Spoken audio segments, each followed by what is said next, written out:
Bismillahirrahmanirrahim. Assalamualaikum warahmatullahi wabarakatuh.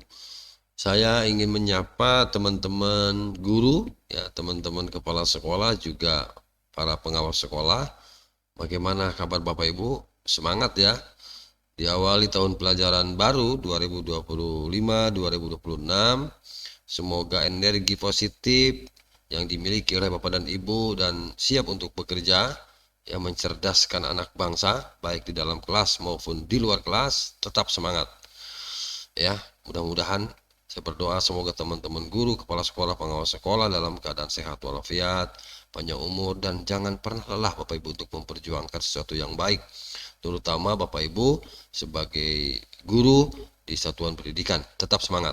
Baik Bapak Ibu, kali ini saya ingin berbagi nih Bapak Ibu. Ini kita coba untuk mengingatkan kembali mungkin, atau membangkitkan kembali pemahaman kita terkait 3 prinsip utama pembelajaran, ya, 3 prinsip utama pembelajaran mendalam atau deep learning, yang tentu ini sebuah harapan dari Pak Menteri agar ini bisa dilaksanakan dengan baik di satuan pendidikan. Nah, ketiga prinsip utama itu ya dalam proses pembelajaran mendalam ini apa saja? Nah, prinsip-prinsip itu. Baik, nanti kita coba ya Bapak Ibu untuk menjelaskan. Saya hanya ingin berbagi saja ya, terutama kepada teman-teman yang mungkin dalam tanda petik, kan tidak semua senang membaca ya, ada yang senang mendengar. Nah, yang sedang mendengar ini saya ingin mengajak Bapak Ibu untuk menyimak ini ya. Menyimak prinsip utama dari pembelajaran mendalam. Silahkan disimak sampai selesai.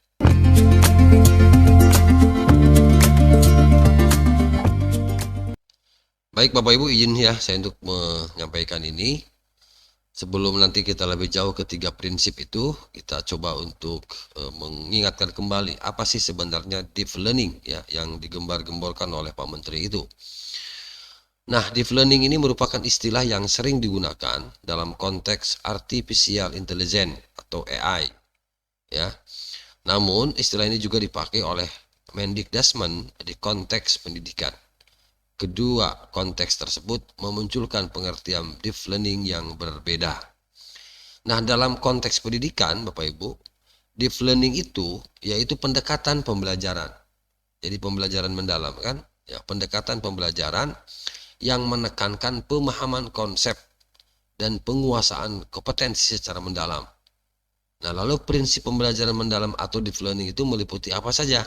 Nah, dikutip dari buku Deep Learning dalam Pembelajaran di Sekolah Dasar oleh Prasetyo Adi Nugroho dan kawan-kawan ya, tahun 2025 halaman 131, pendekatan deep learning menekankan pada beberapa prinsip pembelajaran, antara lain mindful, meaningful, meaningful learning, dan joyful learning. Jadi mindful learning, kemudian mindful learning, meaningful learning, dan joyful learning. Nah, itu 3 prinsip utama dari pembelajaran mendalam Bapak Ibu ya. Kita lanjut. Nah, 3 prinsip utama itu ya, kan tadi ada 3, yaitu berkesadaran, ya, itu mindful, kemudian meaningful itu bermakna ya, kemudian joyful menggembirakan. Jadi ada 3, kalau saya singkat itu BBM: berkesadaran, bermakna, menggembirakan. Itu 3 prinsip dari deep learning atau pembelajaran mendalam.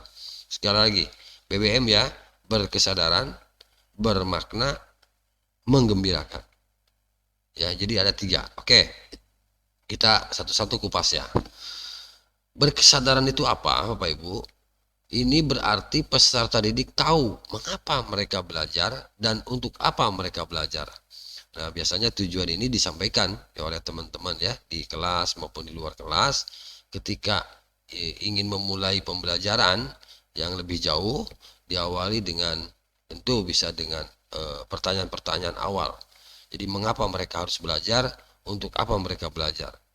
Nah, tujuan pembelajaran kan tidak hanya disampaikan guru, tetapi benar-benar dipahami dan dimaknai oleh siswa. Dengan kesadaran ini, motivasi belajar tumbuh ya dari dalam, yang disebut dengan motivasi intrinsik, bukan karena kewajiban atau tekanan luar. Jadi betul-betul anak ini sadar akan pentingnya belajar gitu ya, akan pentingnya sebuah harapan ya, dan harapan itu akan tercapai dengan baik apabila melalui proses pendidikan. Nah, harus tahu dulu nih mengapa mereka belajar dan untuk apa mereka belajar. Jadi sampaikan. Nah, contoh konkret misalnya di bawah nih Bapak Ibu. Siswa menyadari bahwa belajar menghitung bukan sekadar mengisi soal, tetapi agar bisa mengelola keuangan pribadi suatu hari nanti. Gitu ya, itu contoh ya. Bagaimana mekanisme kemudian prosesnya seperti apa. Nah, itu nanti Bapak Ibu bisa berdiskusi ya dengan teman-teman yang lain ya. Kaitannya dengan ini. Yang kedua apa? Bermakna. Nah, pembelajaran bermakna adalah ketika materi dan aktivitas terhubung dengan kehidupan nyata ya, dengan kehidupan nyata siswa. Baik secara konteks lokal, budaya maupun pengalaman mereka sehari-hari. Pembelajaran tidak terasa mengambang atau abstrak, tapi membumi dan relevan. Gitu ya. Nah, itu yang disebut dengan bermakna ya Bapak Ibu. Nah, jadi contoh konkretnya saat mempelajari ekosistem, siswa diminta mengamati kebun sekolah dan solusi untuk menjaga keanekaragaman hayati di sekitar mereka. Nah, dengan cara begitu berarti anak lebih memahami, lebih menyadari, gitu ya. Kemudian tentu disampaikan dengan menggembirakan. Ya, kira-kira begitu ya Bapak Ibu. Kemudian yang ketiga adalah mengembirakan. Nah, proses belajar yang menggembirakan itu akan menciptakan kelas yang penuh semangat, nyaman, dan partisipatif. Bapak Ibu. Jadi artinya Bapak Ibu, dengan pembelajaran mendalam bagaimana siswa ini digiring oleh kita, begitu Bapak Ibu, ya diarahkan, dimotivasi agar penuh semangat dalam belajar, kemudian mereka juga nyaman ya, tidak ada yang mengganggu dan partisipatif. Artinya bahwa semua siswa harus aktif ya berpartisipasi dalam kegiatan sekolah agar kompetensi anak-anak itu lebih meningkat gitu ya. Nah, jadi guru tidak perlu menjadi pelawak di sini katanya, tapi perlu menjadi penyemangat belajar. Suasana emosional yang positif mempercepat dan daya serap, meningkatkan rasa ingin tahu itu ya Bapak Ibu. Oke, itu saja Bapak Ibu yang dapat saya bagikan. Ya, ada 3 prinsip utama dalam proses pembelajaran. Yang pertama tadi berkesadaran, ya, mindful, kemudian meaningful, kemudian itu adalah bermakna, dan joyful adalah menggembirakan. Baik, demikian yang dapat saya sampaikan Bapak Ibu. Semoga bermanfaat ya. Terima kasih. Assalamualaikum warahmatullahi wabarakatuh.